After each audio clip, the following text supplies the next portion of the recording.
system on the launch tower has undergone replacement and subsequent testing with the chopstick, pivotal for tasks like lifting boosters and ships. This upgrade holds particular significance for Flight 5, where it will facilitate booster catching by adjusting its position on the chopstick for seamless transfer to the OLM. However, the crown jewel of recent upgrades at the launch site undoubtedly lies in the tank farm. Earlier this year, the removal of 2 water tanks, including Shell 2 and Shell 8, alongside the GSE-8 inner tank marked the initial phases of upgrades. In recent days, the removal works have extended to encompass Shell 6 and the remaining water tank GSE-7, underscoring SpaceX's unwavering commitment to enhancing infrastructure in preparation for upcoming missions. On April 18th, the tank farm saw the arrival of cranes and lifting jigs, signaling the commencement of crucial upgrades. The following day, these systems were swiftly affixed to the shell, marking the beginning of cutting operations. By that day's end, the tank shell had been successfully hoisted and meticulously sliced into smaller, more manageable pieces. April 22nd witnessed the crane's resumption of activity as it secured the inner tank. By the morning of April 23rd, the inner tank followed suit, being lifted out of position before undergoing the same precise cutting process as its outer counterpart. Following the removal of the water tank, SpaceX's focus will shift towards dismantling the adjacent liquid nitrogen tank, encompassing Shell 7 and the GSE-2 inner tank. Moreover, the delivery of the Paralite cryotank vacuum tank by truck on April 22nd indicates that the removal of the nitrogen tank is imminent. With these upgrades, SpaceX is steadfast in its mission to enhance its fuel system, opting to replace vertical tanks with horizontal counterparts. After the completion of these 2 tanks, the vertical tank system will have 4 units remaining, comprising 3 liquid oxygen tanks and 1 liquid nitrogen tank.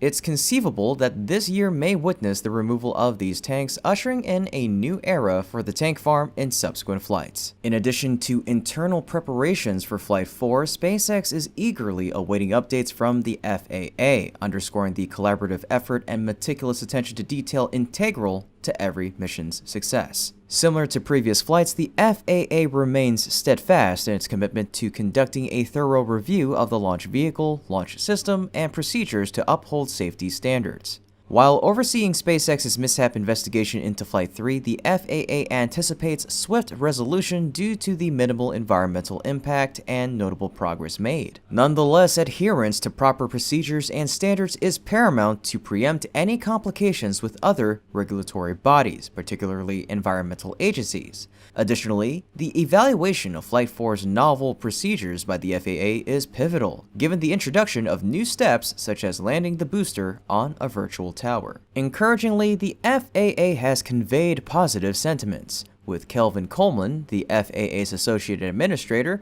expressing confidence in the investigation's expedited progress. Furthermore, the FAA is streamlining its licensing process by transitioning to a portfolio-based approach, akin to the current Falcon 9 model.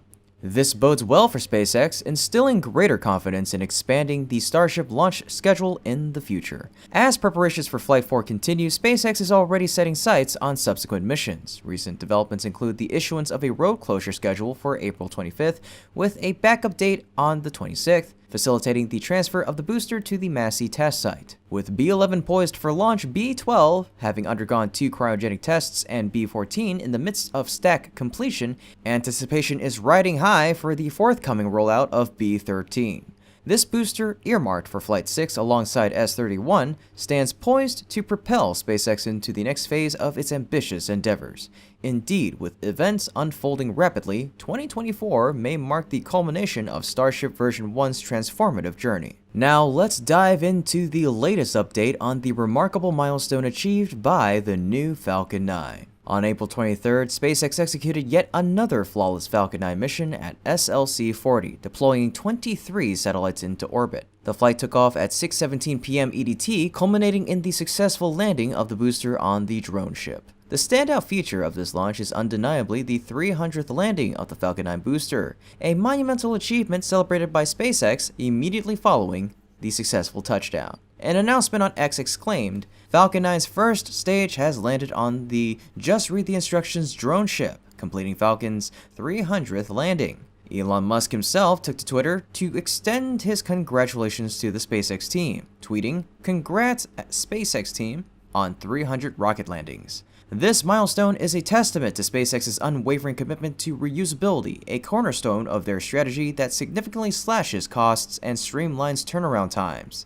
Just days prior, Falcon 9 achieved its 20th landing with booster B-1062 showcasing SpaceX's prowess in reusability. With a staggering plan of up to 148 launches slated for this year, one can only anticipate a plethora of additional reuse records to be shattered. Moreover, this mission marks the 79th booster landing on the JRTI drone ship and the 23rd landing on a drone ship overall, underscoring the efficacy of this innovative landing method and the reliability of SpaceX's operational system. This milestone not only showcases SpaceX's dominance in reusability, but also reaffirms their position as a trailblazer in the aerospace industry. And for our final bit of news today, Rocket Lab has recently achieved a significant milestone with a notable mission. On April 23rd, Rocket Lab successfully conducted its 5th